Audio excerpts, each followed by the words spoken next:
Mahrs by Weisser Bock.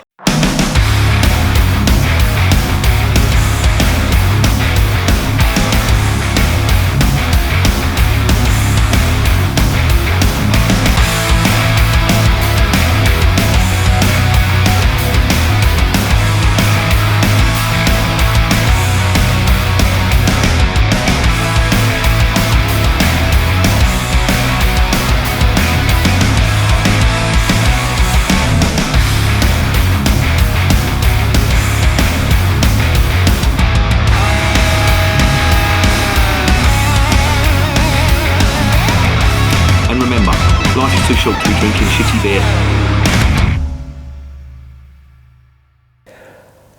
Welcome to another edition of Bands, Bikes and Booze Reviews. I've got a beer today from the Bräu Brewery, which is based in Bamberg in Bavaria, of all places. And this is their Weisser Bock, or strong wheat beer. And it's quite an interesting beer from an interesting brewery, believe it or not. Now, when I first got that, I thought these are going to be like a new German brewery, but they actually go back to, I think it's the 17th century, 1670, I think it is. And they've got quite a long history. They've got totally flattened during World War II. They had to rebuild the brewery. In fact, I think they've had to rebuild it a couple of times. And rebuilt it before the First World War and also rebuilt it after the Second World War. I don't think they got brewing after the war finished. I don't think they got brewing till 1949. But they've carried on steadily ever since, and they've improved on their range. And they've won a hell of a lot of awards. And this stuff alone, this one has won gold medals and silver medals. Now, of course, you know my views on awards. Award! Award! Yes, award! Father. Award! Yes, Award! Father. Award! Yes, Award! Father. Award! Yes, Award! Father. There you are. Right. But these appear to be quite prestigious awards. Bavarian Brewer Awards, which, when the competition is that big, if you win an award there, it's, in my eyes, you've actually done something, because the competition is so stiff. I mean, that is, for me anyway, that's one of the brewing capitals of the world, Bavaria. There's plenty of others as well, of course, in Britain. You've got Bern-on-Trent and London. That's going to fucking piss off a few people in the People's Republic, but doesn't matter. My channel, my rules. I'll make them up. I've got absolutely no evidence for this, but it's a fact. Anyway, let's stop talking bollocks. This does promise to be quite a decent beer, and as I say, it's from Bamberg, which is in Bavaria. And to be honest, I'm going to fucking lay my cards on the table here. I had a few beers from Bamberg recently in the last couple of weeks, and they've not been good. They've had quite sulphurous aromas and tastes off them. Now, I don't know whether that's just me being unlucky, or whether that's something to do with the beer not being as widely exported and it doesn't travel well, or whether it's just bad QC from the actual brewery. I don't know. So maybe I should stop passing judgment on a beer I've not even opened yet. Let's see what it's all about.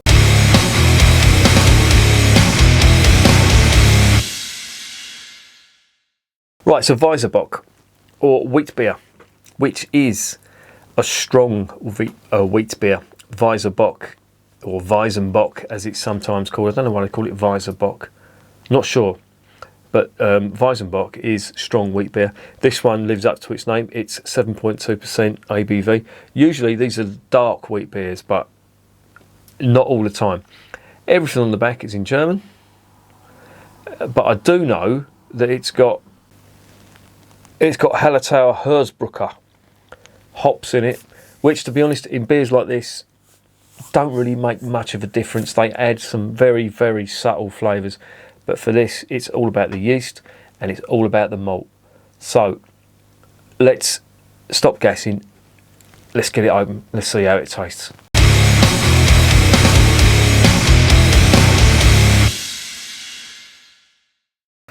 Okie dokie, here we go. Don't fizz up on me.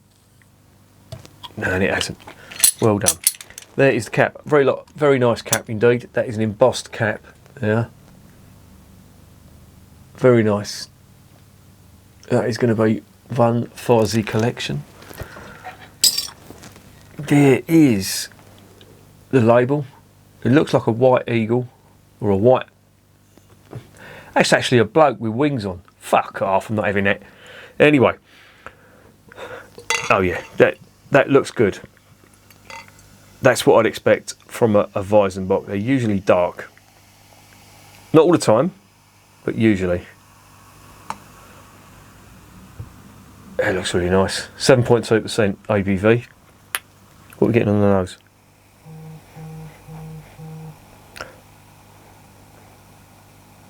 Smells quite nice.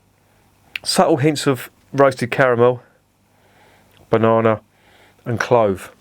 Interesting. Lots of carbonation on this, as you would expect from a wheat beer. I'm assuming there's some yeasty goodness in the bottom. Yeah, you can see that going in there now. And there it is. Carbonation is off the scale. That will soon settle down.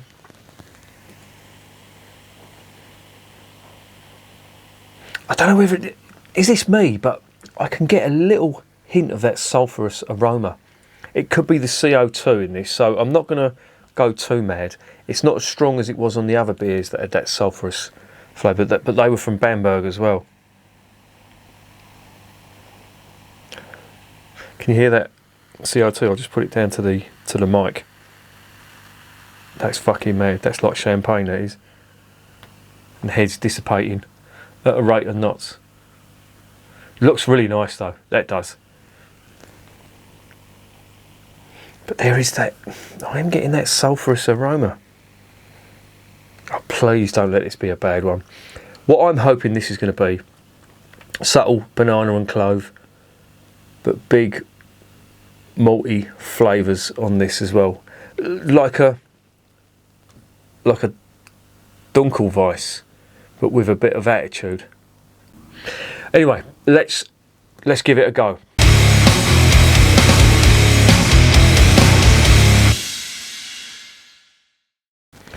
Zum Wohl, as they say in Germany.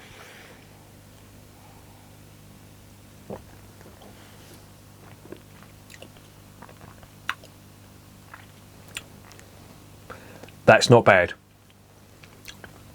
Oh.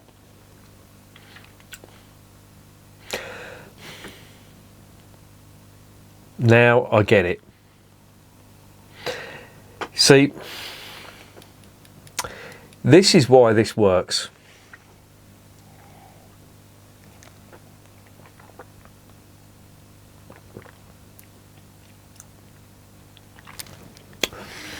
Right. I just want to explain something here. Right, I spoke about the sulphurous aroma that was coming from this, and alarm bells started ringing with me because I thought it was going to be a repeat of what I had with the Tuka Christkindl marked beer, which was a Marzen. I tried the Tuka Helles. Actually, these beers are not from Bamberg, they're from Nuremberg. But they're not too far away from each other, relatively speaking. But I did try some beers from Bamberg which had that sulphurous aroma, and they didn't taste nice.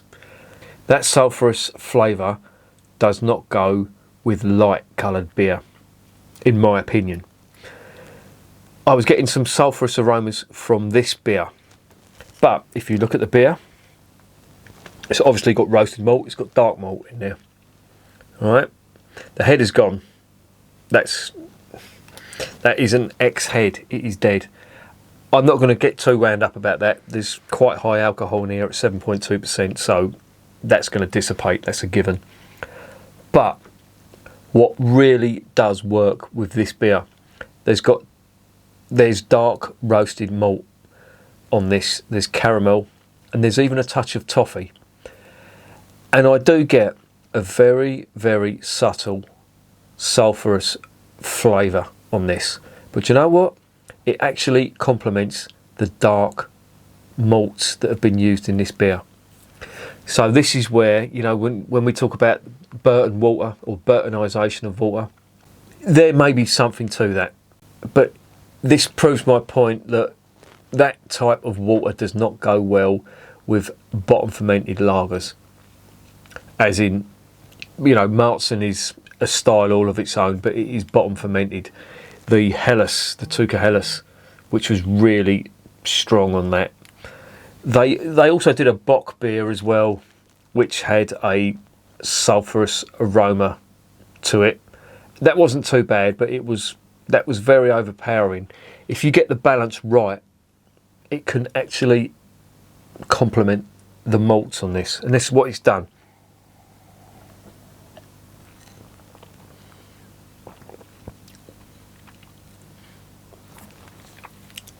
There's like a sweet caramel malt on this, and it is caramel.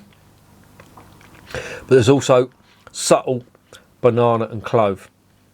But that sulphurous flavour gives it a little bit of what I would consider not bitterness, but a different type of flavour, which actually works in this one, in this particular one. Now I don't know whether it's the yeast that's making up for it. The sweetness of the yeast is taking off the edge off that sulphurous aroma, but yeah, I can get it on there. I can get it on the aroma, but there's, along with it, there was a lot of caramel malt on that as well. But this is really nice. There's a little touch of ethanol in this too. It's very, very subtle, but I can get it. Most people, I'm not saying most people, and I don't want to sound like I'm some sort of expert, or I don't want to sound patronising, but a lot of people will miss that. But I can get that.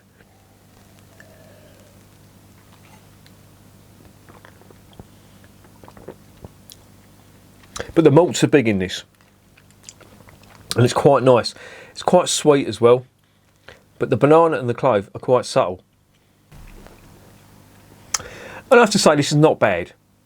It's not the best Weizenbock that I've tried, but it isn't bad. Now they've called it Weisser Bock on there, on the label Weisser Bock. That just means white beer, or no, it actually doesn't. It you know, if you really want to be pedantic about it, it means white buck.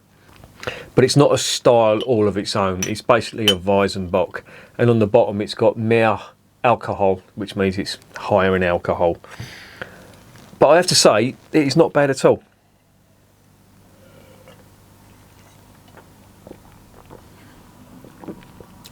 Very much a winter beer, quite full-bodied, like a normal Weiss beer or Weizen would taste. But the malts have been roasted to just come through a bit more than a Dunkelweiss on here, and obviously the alcohol is bigger. You don't really get the ethanol too much, but it is there. It's subtle. Some people might miss it, but I can get it. It is there. But all in all, I have to say that is not bad. Very much a winter beer. It's very in keeping with the winter beer style. You know, the big caramel malts that are on there, and all in all, no complaints really. And it's nice to get that sulphurous flavour and aroma, and for once it actually complements the beer. So hats off to them for that.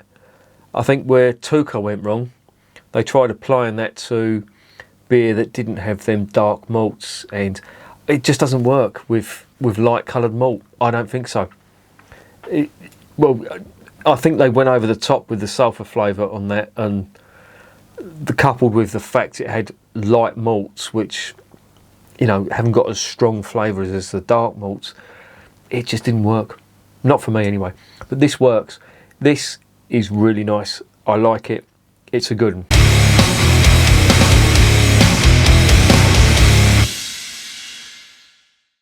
So what is the verdict on Mahrs Bräu Weisser Bock? Yeah, not bad. First one I've had from this lot, and they've got it right. I'm still trying to work out what they're doing with that. See, I don't know what that is. Can you see that? It looks like Ozzy Osbourne off the Black Sabbath Volume 4 album. But it looks like a fella with wings. Now, I don't know what the fuck's going on there. I should have looked that up, really. Mahrs. Mahrs. Could it be the God of War? Did he have wings? I don't know. Possibly. Mahrs Bräu. It's got to be. Yeah. Did he have wings, though? I don't know.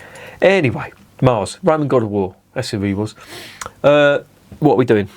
Yeah, the beer's not bad. I could quite happily drink that. No complaints, really. No real nasties. I thought getting that sulphurous aroma, that was going to be a problem. But they seem to have got that under control. It works with the darker malts, the roasted malts. In fact, it complements them.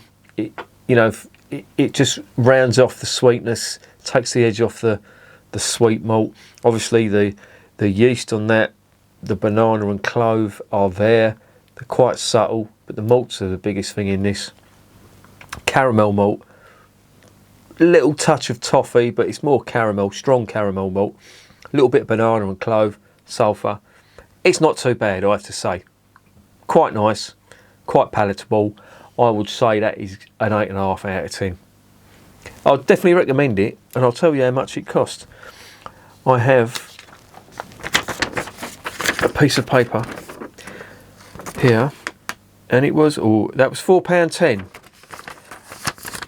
I'm not sure I'd pay £4.10 for that again. That is a little steep. I'll tell my mate in Germany how much I pay for that, and he will laugh his fucking bollocks off. He'd probably get that for 90 cents or something over in Germany, which is criminal. You really do need to check out how seriously they take the beer in Germany. I'll put a few pictures up here.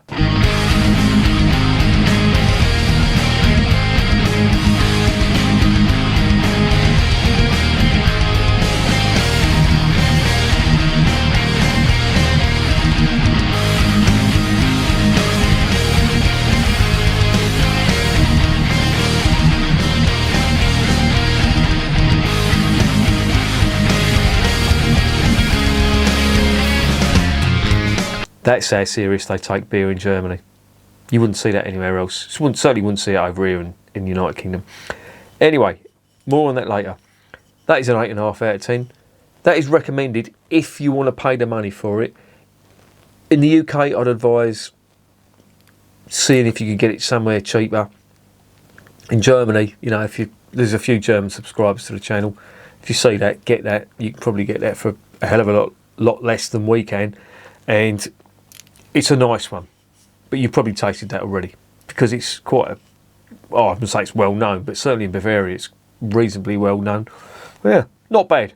I'll give that 8.5 out of 10. I recommend it. And remember, beer is working class champagne.